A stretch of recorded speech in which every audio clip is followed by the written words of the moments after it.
For now, we're going to go talk to our friend, Bengie Molina, former Major League Baseball catcher. He's part of the Cardinals broadcast, Spanish side.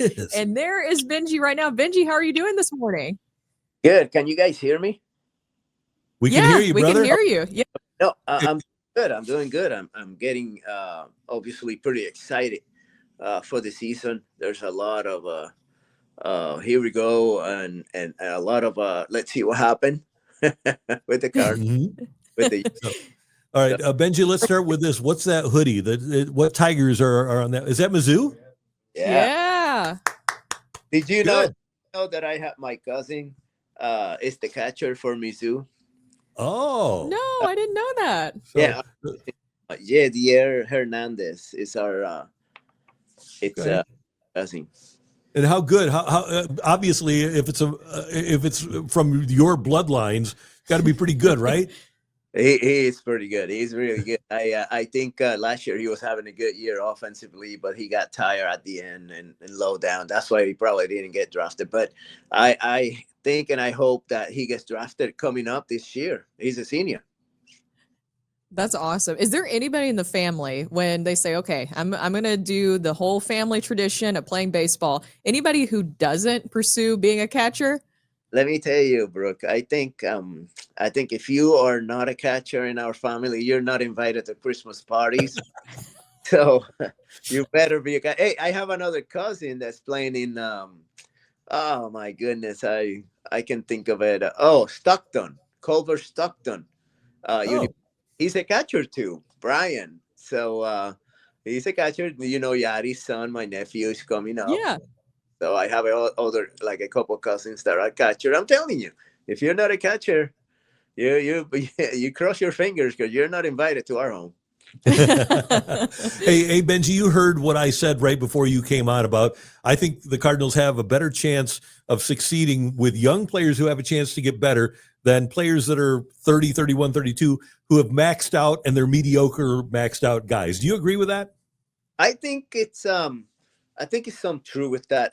I really do believe that a young guy, the only down that the young guy might have is that you don't know where it's going to go. You don't know, obviously, if we're talking to a star or you don't know if we're talking to a guy who's going to struggle, right? We've seen a couple of them struggle. We've seen Walker struggle early in his career. We've seen Gorman struggle big time in his career, young career, I should say.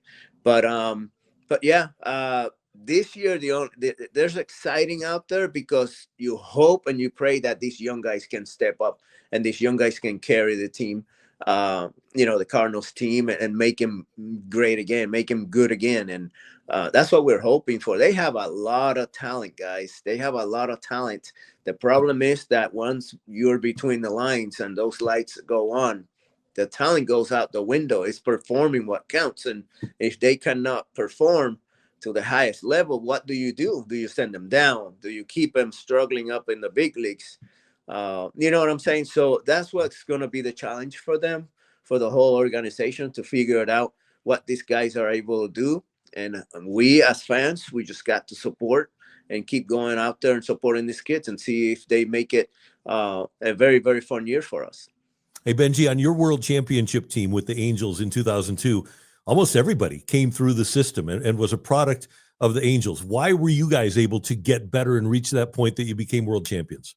I'm going to tell you what, I really, really do believe that we did the job when it was needed, right? Like the guys were young, but let me tell you, I did not know these guys were young at all. They were playing as veterans. We had a lot of guys that went to winter ball.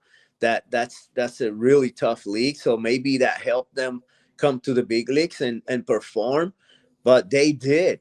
We have a lot of young guys out there, a lot of rookies that came into the team, and we weren't even worried about these kids. They performed, and I tell you what, they took us to the promised land. Those young guys took us to win the World Series for sure. Tell me about the first time you caught K-Rod. You brought him up in September, right? Francisco Rodriguez. Tell me about the first time you caught him.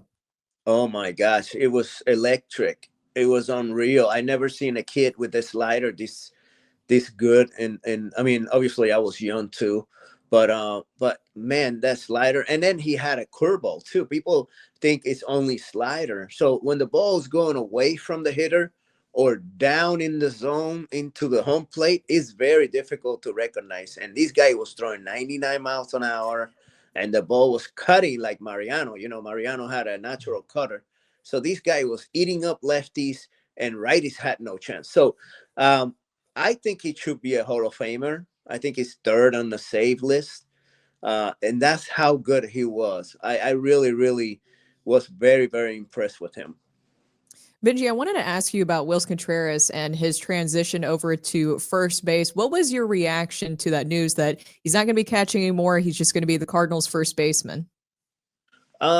I was more worried about how Willie would take it. You know, I don't think it's a horrible decision. I don't believe any of that. I think it's a good decision in health wise. We saw Joe Mauer move to first. We've seen Buster Posey do the same. We've seen many catchers go to first. It's just because they're so good with the bat that you can keep him healthy out there and they can help the team. So Willson, you got to give him credit, man. This guy wants to win with the Cardinals. He wants to win. He has the heart. He wants to do whatever it takes to win. And in this case for him is moving from the catcher position to first base.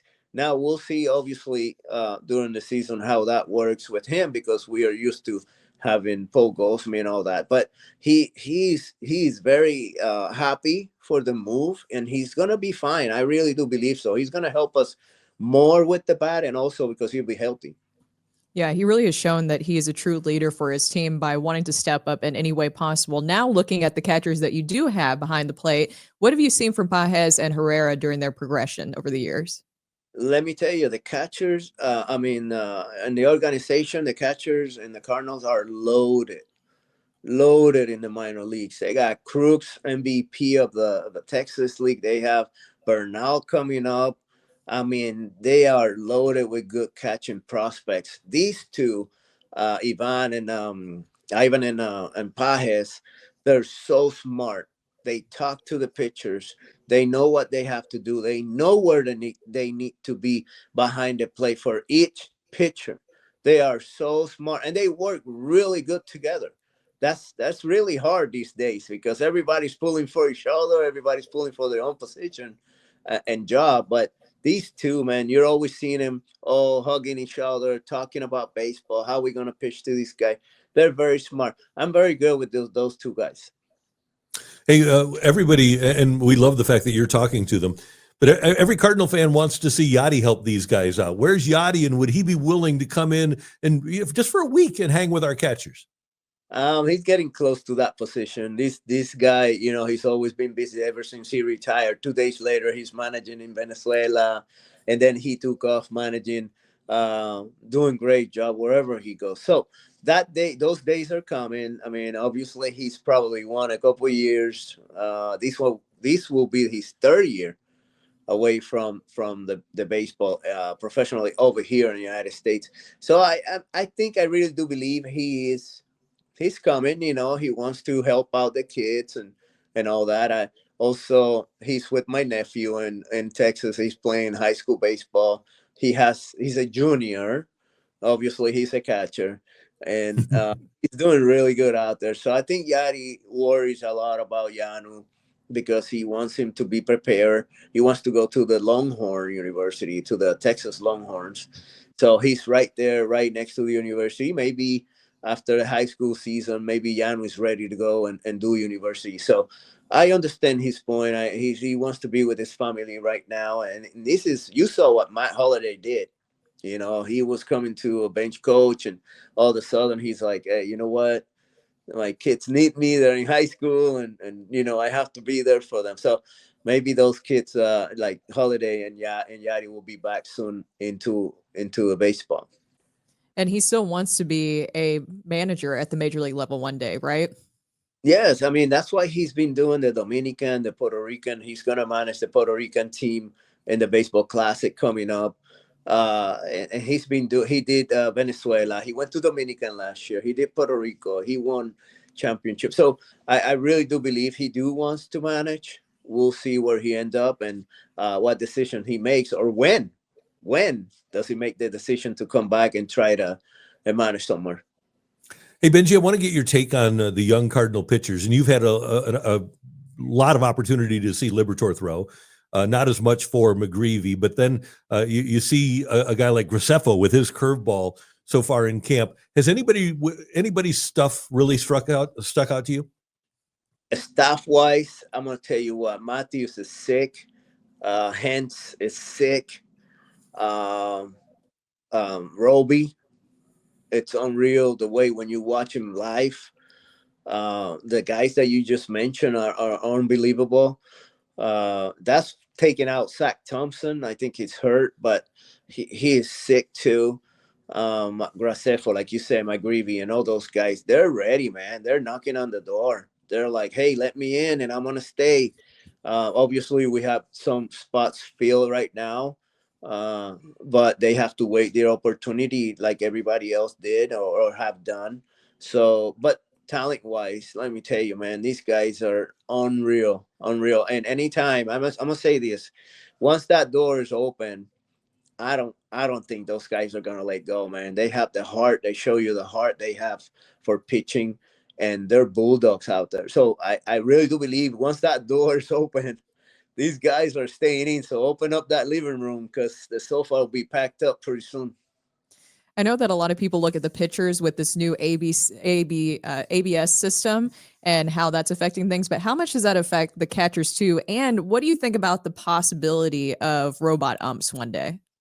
You know what? I'm an old school, Brooke. I old school guys don't go with that. This is just my opinion, right? Don't get it. I'm not saying anything from anybody's mouth, but my opinion, I do not like it. I think the element of the umpire should stay there. The heart, whatever. They work hard too. The umpires really work hard. I don't know if people understand this, but the umpire also has spring training. They also train for the season. They're always constantly doing it. The ABA, right? The ABS system? Yeah. ABS. Oh, I don't think it's. I mean, it's only a couple tests. Like a couple in a game, and if you miss one or two, you're gonna save it for late. I don't like that stuff. I think the umpire is the one who decide, what's coming or what the final decision is. I'm like Terry Francona, he's like, I'm not gonna use it because we're not gonna use it during the season. So who knows what's gonna happen with that. Hey, Bengie, I just thought of something, just literally right now. How about rather than having 2 challenges a game, you get 10 games a year and you get to pick out the umpire where you get to use the ABS. I know that as a catcher, there's some guys, some umpires that you want to be able to challenge. So you got 152 games where you can't, but 10 games where you say, okay, I'm using the ABS in this game. Hey, let me tell you, John, that's not a bad idea. That's a good idea because I know a couple of the umpires. I could have won the argument, So, but he doesn't. I don't know. He doesn't make it fair. I'm an old school, like I told you guys. I am an old school guy. Obviously, I didn't like when the replay wasn't there when Kansas City and the Cardinals play at first and things like that. But I'm old school. Anything that has been changed in baseball, I'm not such a big fan on it. So. We have a question from somebody on the YouTube chat, Jody. He says, question for Bengie. What was the biggest key for you and Yadi's baseball development as kids growing up? And Jose too. And Jose. Exactly. I think our biggest deal was our parents.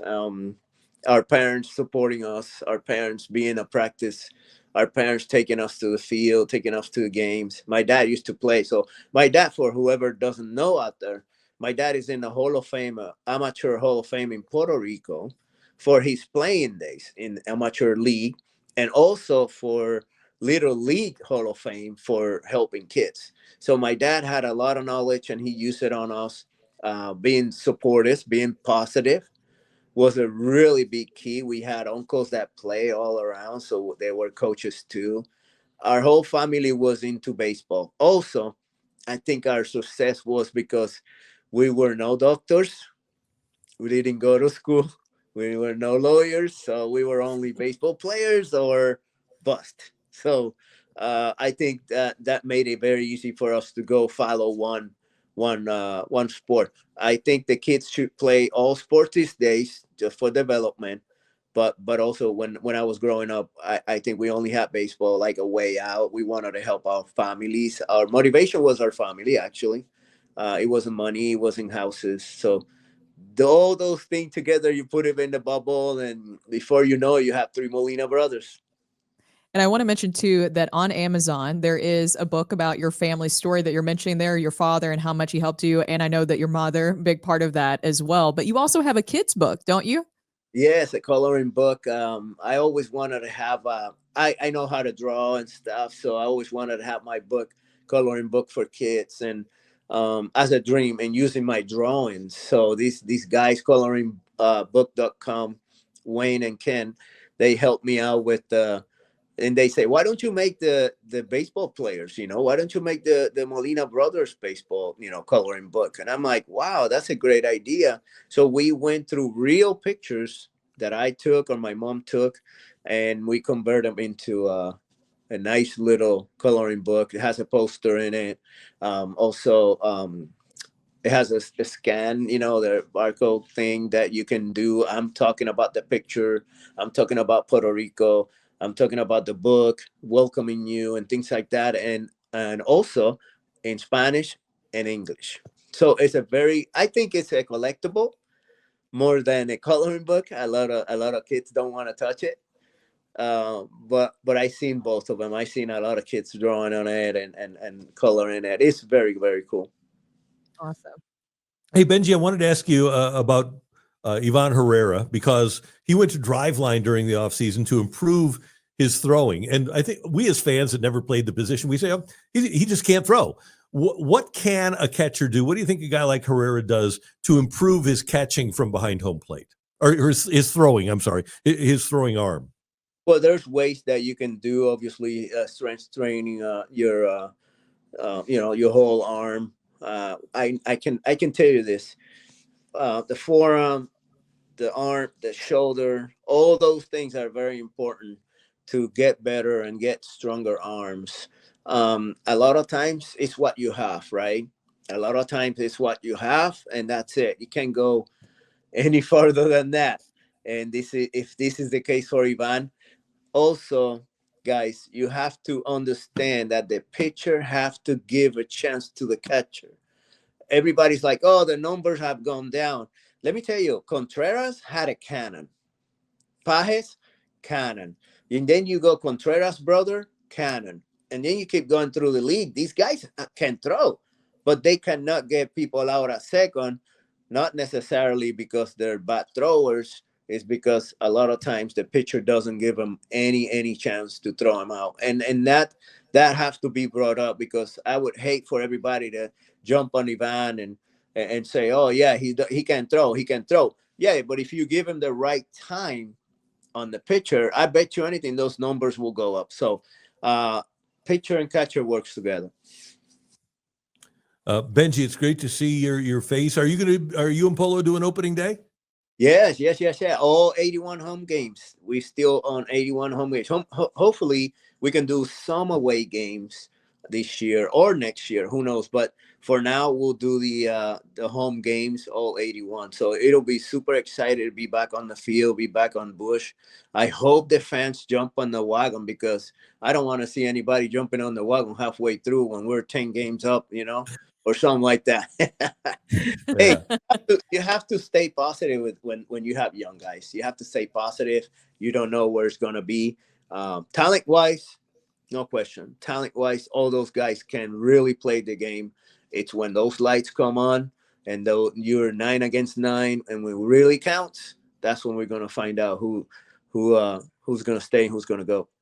All right. We're looking forward to seeing you, and we want to have you be a regular on the show. Is that all right with you? Hey, I don't have any trouble. Brooke knows that I'm here every time. I have raised my hand every time she asks. I would say yes. So whenever you guys need a pinch hitter, a pinch runner, no pinch runner. A